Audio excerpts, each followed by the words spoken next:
Good afternoon, good afternoon. Welcome to the latest edition of Chopping It Up with Ramel. Listen, I want to get right to it. Those who know me know that I'm a Jets fan and an Eagles fan. And right now, I'm wearing this Knicks because I'm ready for basketball. Unfortunately, my Philadelphia Eagles gave a valiant effort down the stretch to survive and to take over the NFC East and make their way into the playoffs. But unfortunately, the outcome did not favor us, and the Eagles went home early in the first week of the playoffs. But it was a valiant effort given by the Eagles down the stretch to even get to that point. I just hope that in the offseason that the Jets and the Eagles make some changes that would strengthen their team. When it comes down to the Jets, their primary focus should be trying to find a big-time receiver such as Judy out of Alabama. I think that's what the Jets need to focus on. They need playmakers. As far as the Eagles need to get healthy, try to find a wide receiver as well. But mainly, they need to find a way to stay healthy and come back next year. But it was a valiant effort by the Eagles and a valiant effort by the Jets to go 6-2 the rest of the way down the second half of the season. But with that said, NFL is over for me as far as rooting. I may tune into a game. Clearly will watch the Super Bowl. But my teams are gone home, and it was a valiant effort. The Jets and the Eagles. It's tough. It's tough. I have to hear from Cowboy fans on the regular about the Eagles, so it's really, really tough. I thought that was a dirty hit on Carson Wentz. I thought that was a dirty hit by Clowney. I thought it should have been a penalty and possibly viewable for ejection. It was just a dirty hit. Had that been on someone like a Tom Brady or a Drew Brees, no question, multiple flags would have been thrown. But with that said, that isn't the reason why we lost the game. We lost the game because we had a 40-year-old quarterback that was coaching high school who was given the job during the middle of the season, and he just couldn't get it done down the stretches when we were in the red zone. Just couldn't get it done. I say to the Eagles brass, just imagine if you had it done the unthinkable, and that was to sign Colin Kaepernick when we had the opportunity, because that could have been Kaepernick coming off the sideline, filling in for Carson Wentz. And we would have a game come next week Saturday. But no, Carson Wentz has to have a showcase before he can enter the league. But someone who's 40 years old coaching high school football can just get a text message or a phone call, say, we want you to be our third string quarterback. Come on in.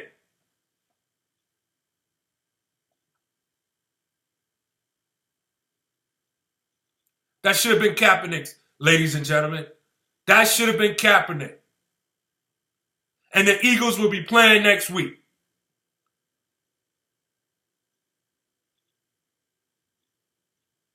But I want to get away from that because that's just taking me to a whole nother level. I don't want to diminish what is ahead of us in the NFL. Currently, we got a couple of playoff games coming up next week. We got 2 on Saturday, 2 on Sunday. And quite frankly, they're going to be some great matchups. You got Minnesota going into San Francisco. You never know which Kirk Cousins is going to show up. But more often than not, Kirk Cousins is a good Kirk Cousins. He's just never been in a position to win too many big games. Well, I tell you what, he won a big game last week. Going into the Superdome down in New Orleans and going up against one of maybe the top 10, top 15 quarterbacks that ever played this game, Drew Brees. And Drew Brees and Sean Payton has got to be one of the top 1-2 combinations to ever be assembled in professional sports. And whether it's top 10, top 15, top 5, whatever you want to call it. For Kirk Cousins to go down there and pull off a victory, that was tremendous and that was good for his resume and maybe the start to a legacy. But if he can take that and go into San Francisco and pull off the upset, that would be tremendous. So I don't see Minnesota beating San Francisco, But I do see a solid performance out of Kirk Cousins. Now, what I do see from San Francisco, clearly they're going to have the edge. They're at home. They've been the better team all season, but they have been losing some defenders down the stretch. We'll see what Kirk Cousins can do against this San Francisco rested team, I may add. I think we're in for a great game. At the end, I think San Francisco pulls it out. I think the most intriguing matchup of the weekend is going to be Tennessee going into Baltimore. We're talking about an old school smash mouth football game where you got two teams that's looking to run the ball. And what I've seen of Derrick Henry last week, just running it down the throats of the New England Patriots for an impressive 182 yards. Get your goodie bag out, because this might be must-see TV. Between the rushing of Derrick Henry and the ability of Lamar Jackson, his playmaking, whether it's on the ground or in the air, this is going to be fun. The defense is going to have to be on their P's and Q's. A team that operates in a hurry-up offense may have the advantage because these defense is going to be worn out. I don't see it being a high-scoring game, but I do see it being an exciting game. I like Baltimore in this game because they're at home. But anything can happen. You got a dangerous quarterback at the helm in Tennessee. Yeah, Ryan Tannehill is not a top quarterback in this game, but I say he's dangerous because he's playing for a job. And when you're playing for a job, that person could be dangerous. Ryan Tannehill, who would have thought that he would go into Foxborough and pull up the upset against New England? Who would have thought Ryan Tannehill would be the quarterback that upsets New England in the first round in Foxborough? And I know New England hasn't been itself, but it's still New England. And it's still in Foxborough.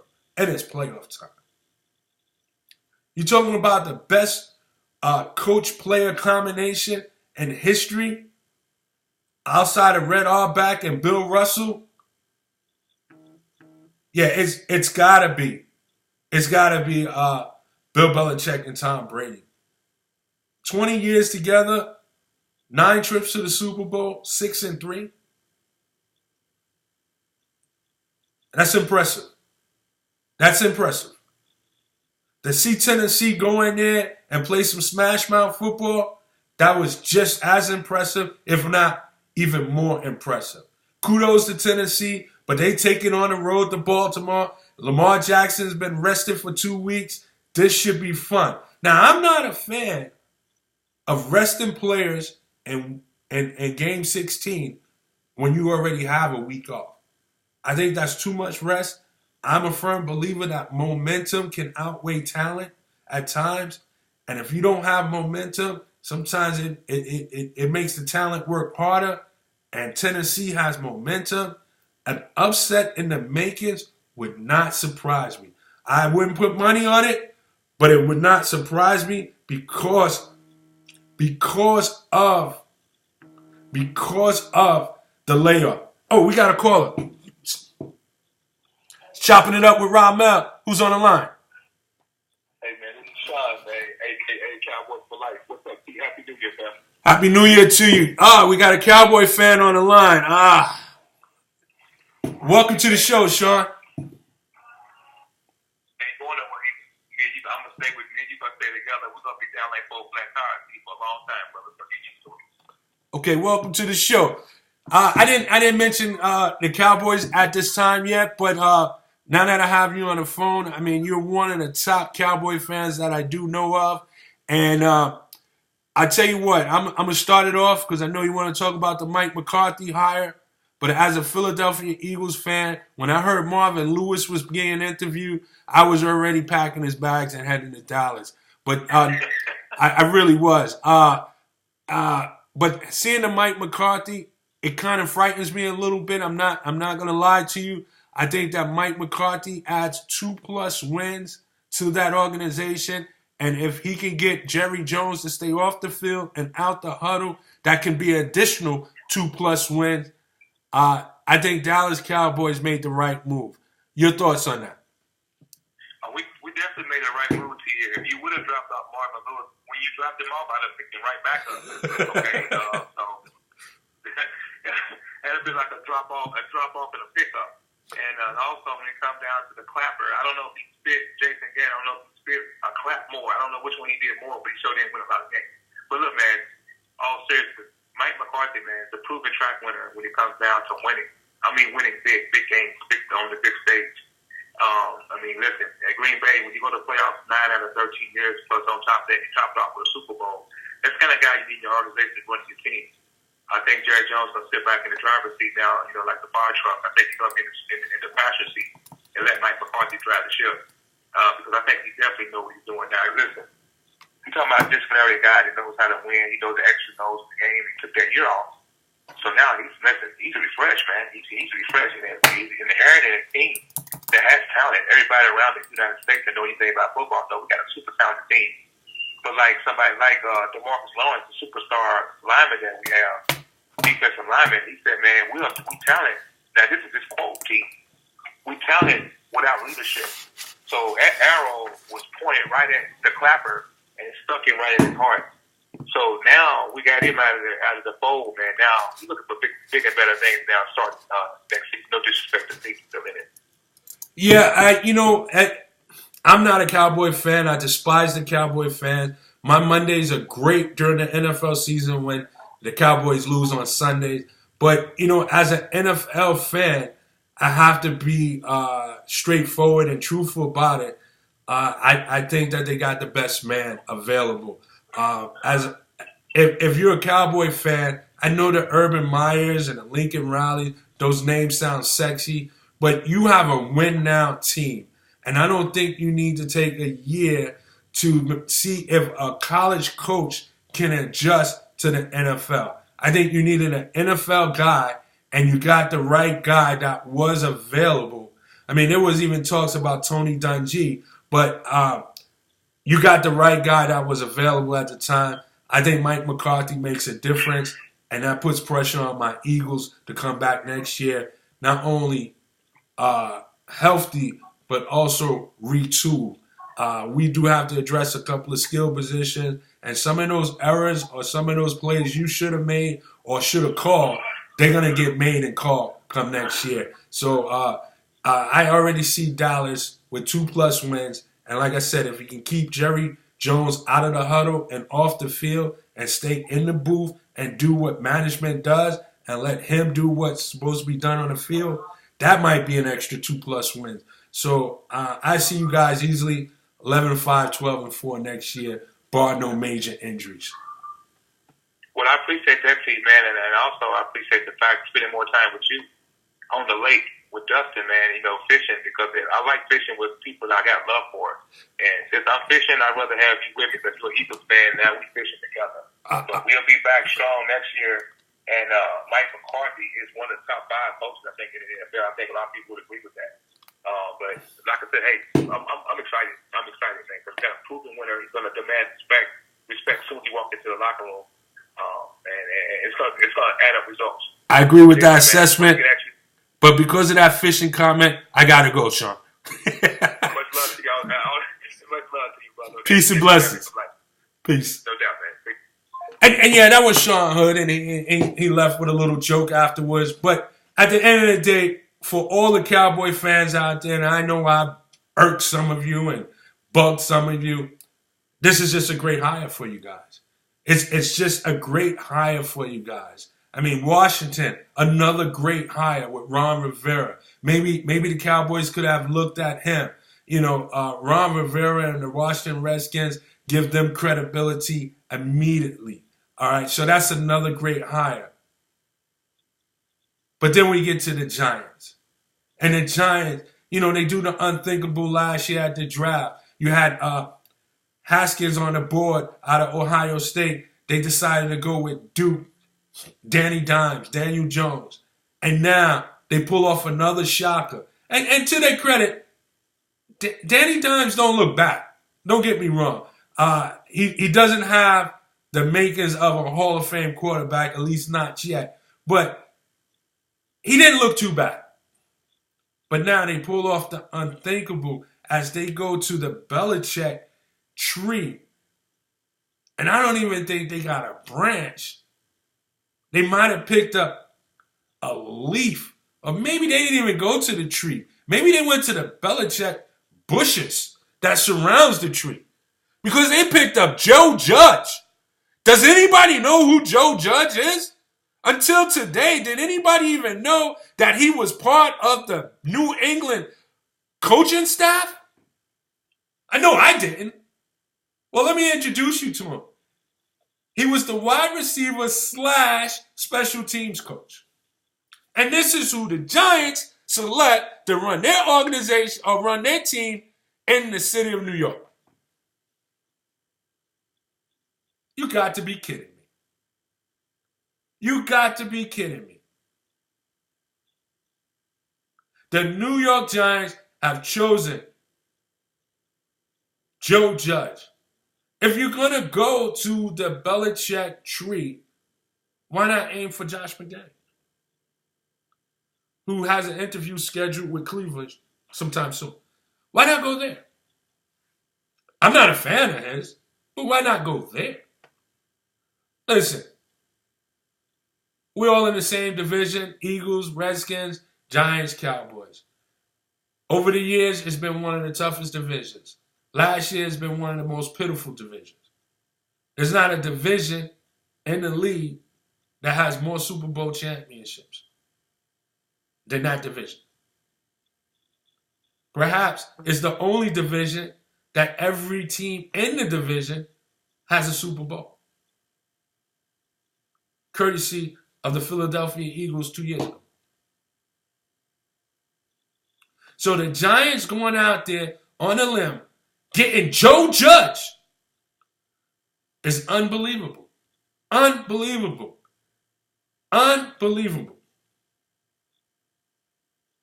And I just want a reminder, the Rooney Rule that's in effect, it should be removed. It should be removed. It's the most ridiculous clause in the NFL handbook that a team must interview one minority candidate before selecting a coach. Unbelievable. Where are they being hired at? Where? There's 4 African-American coaches in the league. If you want to count Ron Rivera as a minority, which he is, that's 5. There's 32 teams in the league. 80% of their players are African-American. But yet we can't find black coaches.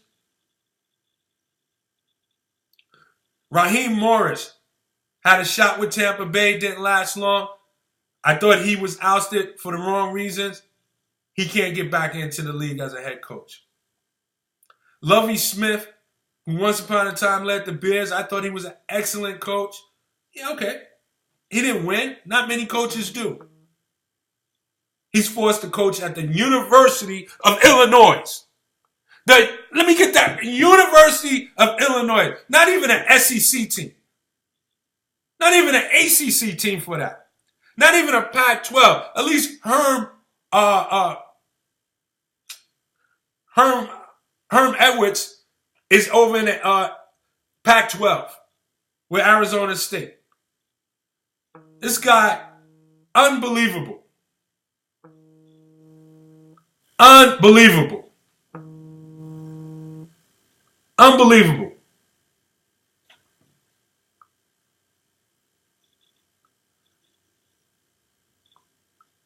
The reason why you don't see black head coaches, because there's no black owners and very little black GMs, if any.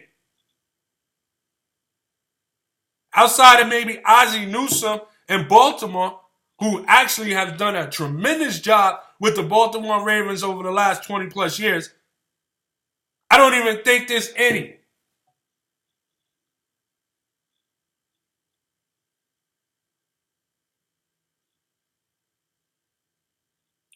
The NFL is becoming a joke. Just like I said, how would the Eagles have looked last week or last game with Kaepernick? But no, they didn't need to have a showcase to sign McCown, who's a 40-year-old retired football player that was coaching high school. All they had to do was send him a text, email, or a phone call.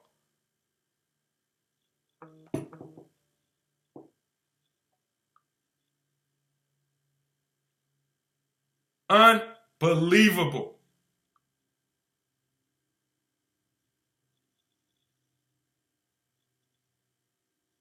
Anyway, I want to move around to the NBA because there's a couple of things there I want to talk about in the NBA.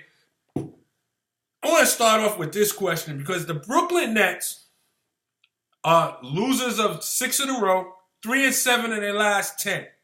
And they had expectations of soaring this year.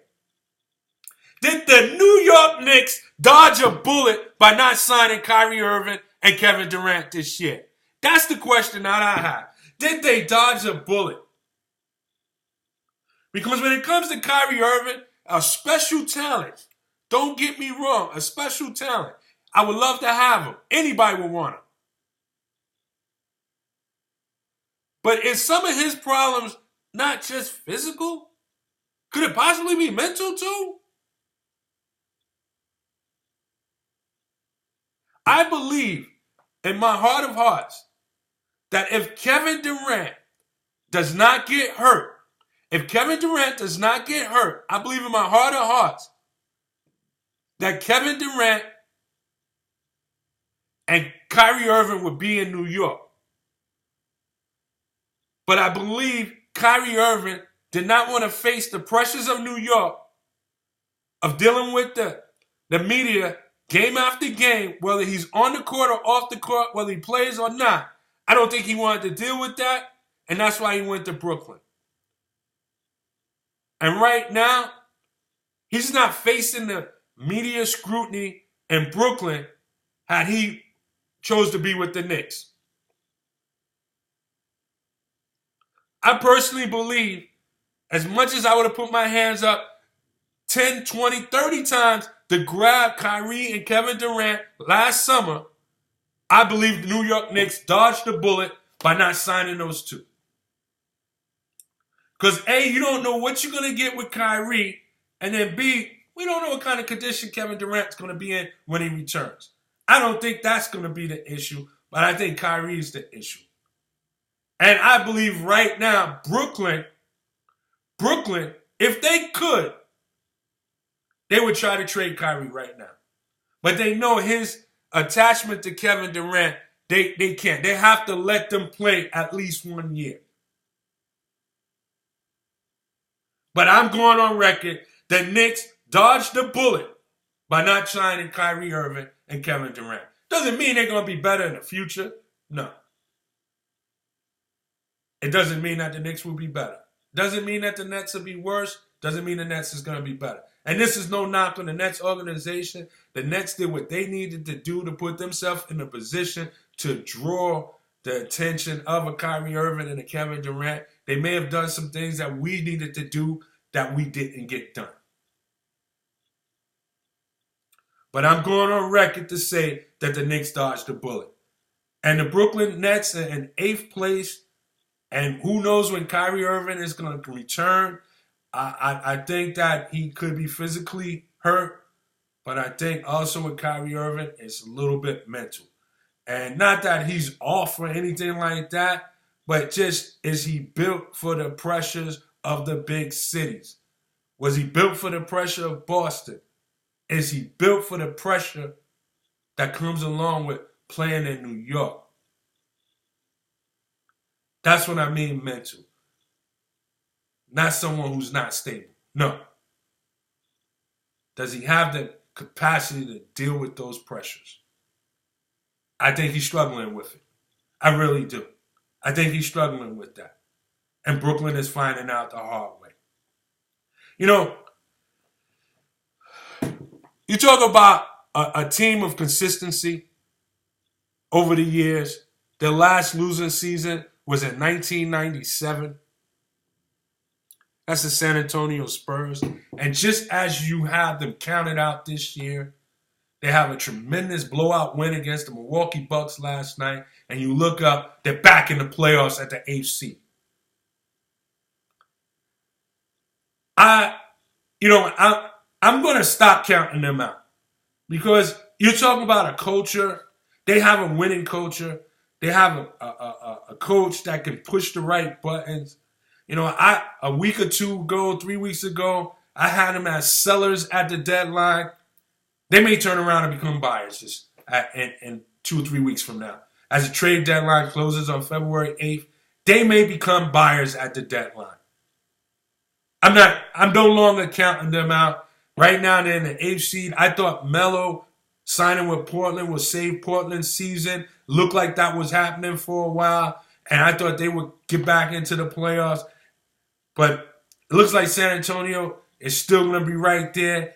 And with the surgence of OKC, who I think many of us counted out when the season started that they would not be a playoff team, they're comfortably sitting in the 7th seed right now. I personally don't think they go away unless a major injury happens. And Shai Gilgeous-Alexander, we talk about Trae Young having next. This kid got next.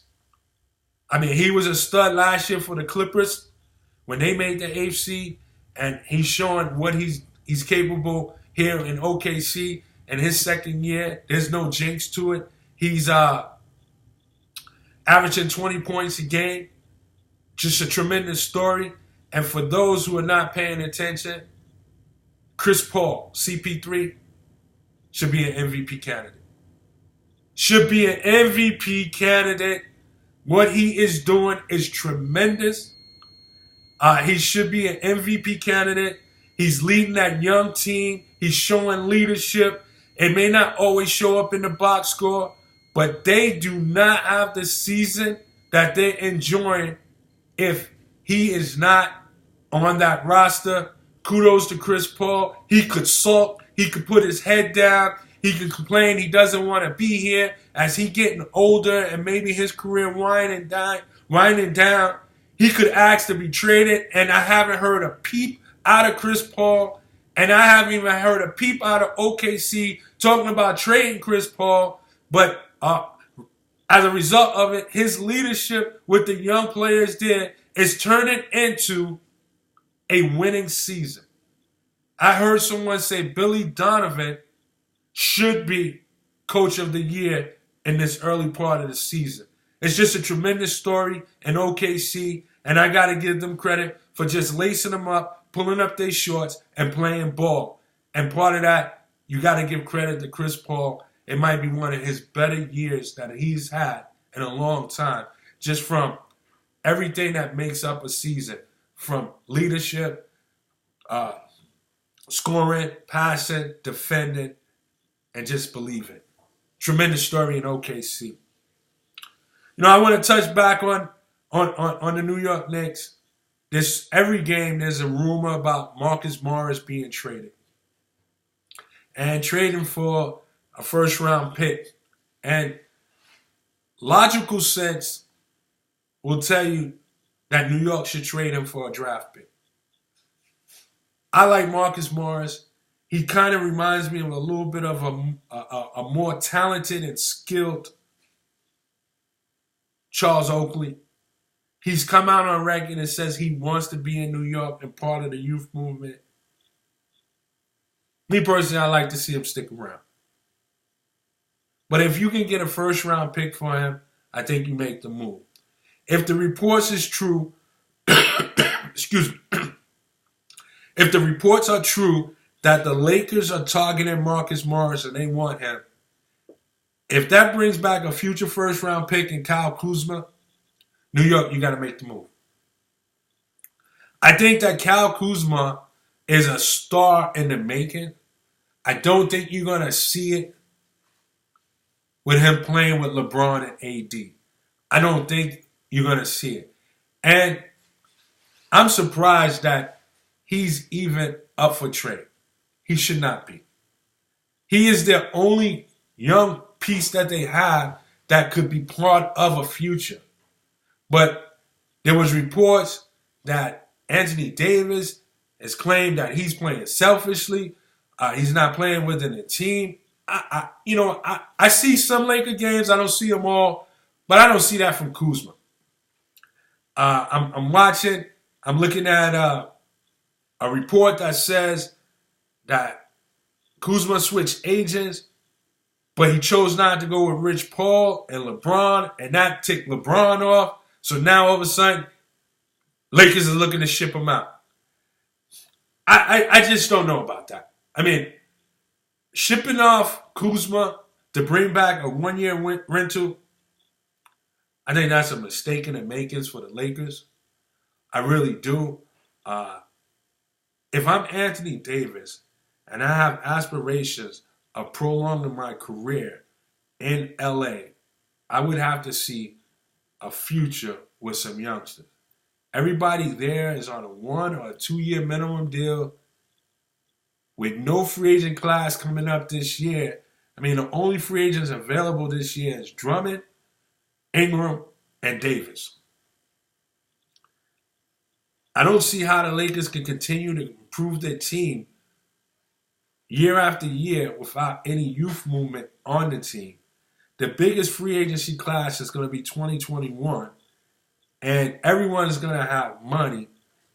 I don't just see everybody flocking to LA at that time, especially if LA has not won a championship.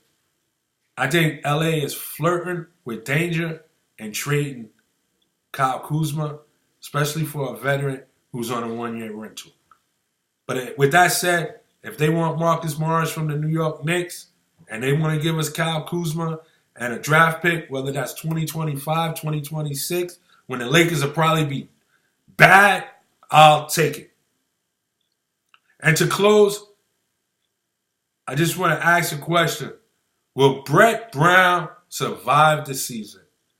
The Philadelphia 76ers has to be one of the biggest disappointments in the league this year. This is a team that I had going to the finals and possibly winning it all. I don't see that happening. Brett Brown doesn't have the right game plan. I just don't see it happening. I don't.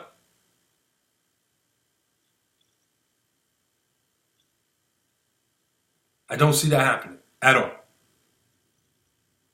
I look for him to be fired if changes are not made, if production doesn't change on the Philadelphia 76ers. But that'll do it for Chopping It Up with Ramel. Appreciate you all tuning in. Until next time, peace and blessings, and I'll see you soon.